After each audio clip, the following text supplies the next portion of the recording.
بسم اللہ الرحمن الرحیم۔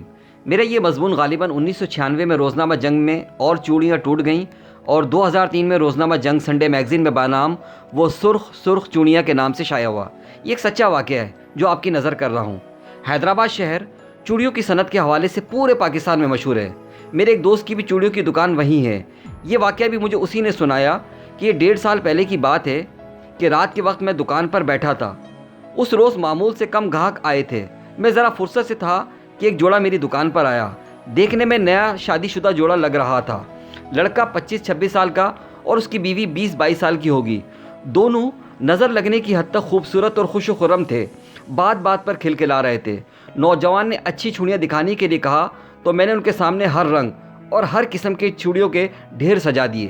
دونوں میاں بیوی نے بہت ہی عمدہ اور سرخ رنگ کی چوڑیاں پسند کی۔ عورت نے اپنی گوری گوری کلائیاں آگے بڑھائیں تو شوہر نے شوخی سے کہا، بھائی انہیں تھوڑی تنگ سی چوڑیاں پہنانا، انہیں چوڑیاں اتارنے کا بےحد شوق ہے۔ اس بار ایسی چوڑیاں پہنانا کہ آسانی سے اتار نہ سکیں۔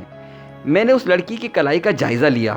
اس کا ہاتھ نرم اور کلائی گول تھی۔ ایسی کلائیوں پہ تنگ سے تنگ چوڑیاں بھی آسانی سے چڑھ جاتی ہیں۔ میں نے اس کے ناپ کی چوڑیاں منتخب کر کے اس کی کلائیوں میں سجا دی اور بڑے فخر سے کہا کہ بھائی صاحب اب آپ بے فکر ہو جائیں، یہ چوڑیاں اب توڑ کر ہی اتاری جا سکیں گی۔ میں جوش خطابت میں ایک غلط جملہ بول گیا۔ وہ دونوں میاں بیوی جو ایک دوسرے کو دیکھ دیکھ کے مسکرا رہے تھے ایک دم سنجیدہ ہو گئے۔ شاید وہ بھی میرے اس جملے سے سہم گئے تھے۔ میں بھی شرمندہ ہو گیا کہ انہوں نے پیسے ادا کیے اور خاموشی سے چلے گئے۔ مجھے دیر تک اپنے اس غلط جملے کی ادائیگی پر افسوس ہوتا رہا کہ بلا وجہ ایک ہنستے مسکراتے جوڑے کو اداس کر دیا۔ اس واقعے کو تقریباً 1.5 سال بیت گیا۔ یہ بات میں بھی بھول چکا تھا کہ اچانک صبح وہ لڑکی میری دکان پر آئی اور میرے پاس اس وقت 2-3 گاہک بیٹھے تھے۔ میں اس لڑکی کو پہچان نہ سکا۔ وہ سامنے اسٹول پر چپ چاپ بیٹھ گئی۔ گاہکوں کو نمٹانے کے بعد میں نے اس کی طرف توجہ دی اور پوچھا، آپ کون سی چوڑیاں پسند کریں گی؟ اس لڑکی نے جس افسردہ نگاہوں سے مجھے دیکھا وہ میرے دل پر جیسے تیر چلا گئی۔ کہنے لگی، آپ شاید مجھے بھول چکے ہیں۔ میں 1.5 سال پہلے اپنے شوہر کے ساتھ آپ کی دکان سے چوڑیاں لینے آئی تھی۔ میری شادی کو اس وقت 3 ماہ ہوئے تھے۔ میں چوڑیاں اتار کر ادھر ادھر رکھ کر بھول جایا کرتی تھی۔ میرے شوہر نے مجھے تنگ چوڑیاں پہنانے رات کے وقت یہاں لائے تھے اور تم سے کہا تھا کہ مجھے ایسی چوڑیاں پہنا دو جو میں نہ اتار سکوں۔ تم نے مجھے وہ چوڑیاں چڑھاتے ہوئے کہا تھا کہ چوڑیاں ایسی تنگ ہیں کہ اب تو توڑ کر ہی اتاری جائیں گی۔ آپ کی یہ بات ہم دونوں میاں بیوی کو اچھی نہ لگی اور میں ان چوڑیوں کو پہن کر افسردگی محسوس کر رہی تھی جو بلا وجہ نہیں تھی۔ اگلے روز ہی صبح جاتے ہوئے میرے شوہر کا بس سے حادثہ ہو گیا۔ وہ موٹر سائیکل پر تھے اور موقع پر ہی جاں بحق ہو گئے۔ ان کی میت گھر آئی اور مجھے اپنی چوڑیاں توڑ کر ہی اتارنی پڑیں۔ اس طرح آپ کی کہی ہوئی بات ایک بددعا کی شکل اختیار کر کے میری زندگی کی ساری خوشیاں سمیٹ کر لے گئی۔ اس حادثے کو 1.5 سال ہو گیا ہے مگر میرا دل ایک لمحے کے لیے بھی اس غم سے نجات حاصل نہیں کر پایا۔ میں روز سوچتی ہوں کہ کاش آپ نے وہ جملہ نہ کہا ہوتا تو شاید میرے شوہر آج میرے ساتھ ہوتے۔ میں آج بے قرار ہو کر آپ کی دکان پر یہ کہنے آئی ہوں کہ آپ چوڑیاں پہناتے ہوئے کسی سہاگن کو ایسا جملہ نہ کہا کریں کہ کبھی کبھی کوئی گھڑی قبولیت کی ہوتی ہے۔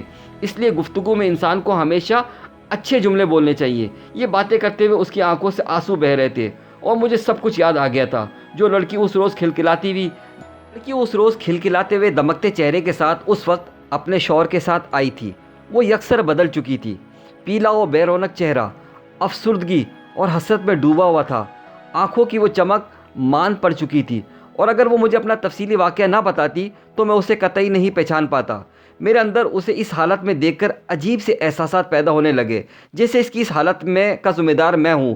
میں نے ہاتھ جوڑ کر اس دکھی لڑکی سے معافی مانگی۔ وہ بولی، اس کی ضرورت نہیں، میں تو صرف آپ کو اس بات کا احساس دلانا آئی تھی اور وہ جگہ آخری بار دیکھنے آئی تھی جہاں اپنی زندگی کی آخری رات وہ مجھے یہاں لے آئے تھے۔ میں نے حسرت سے اس جگہ کو دیکھا جہاں اس کا شوہر کھڑا اس سے محبت بھرے انداز میں بات کر رہا تھا۔ پھر اس لڑکی نے سرد آہ بھر کر دکان میں لگی چوڑیاں پر نگاہیں دوڑائیں اور واپس چلی گئی۔ اس کے جانے کے بعد مجھے شدید پچھتاوا محسوس ہوا۔ میں تب سے اب تک ایک احساس جرم میں گھرا ہوا محسوس کرنے لگا۔ جی چاہتا ہے کہ یہ دکان ہی بند کر دوں۔ میرا دوست یہ واقعہ سناتے ہوئے بچوں کی طرح رونے لگا اور میں اسے دیر تک سمجھاتا رہا۔ ہو سکتا ہے کہ یہ واقعہ کوئی بڑا اور غیر معمولی واقعہ نہ ہو لیکن ہمیں اس سے یہ سبق ضرور ملتا ہے کہ انسان کو ہمیشہ بولنے سے پہلے تولنا ضرور چاہیے۔ آپ کا بہت بہت شکریہ.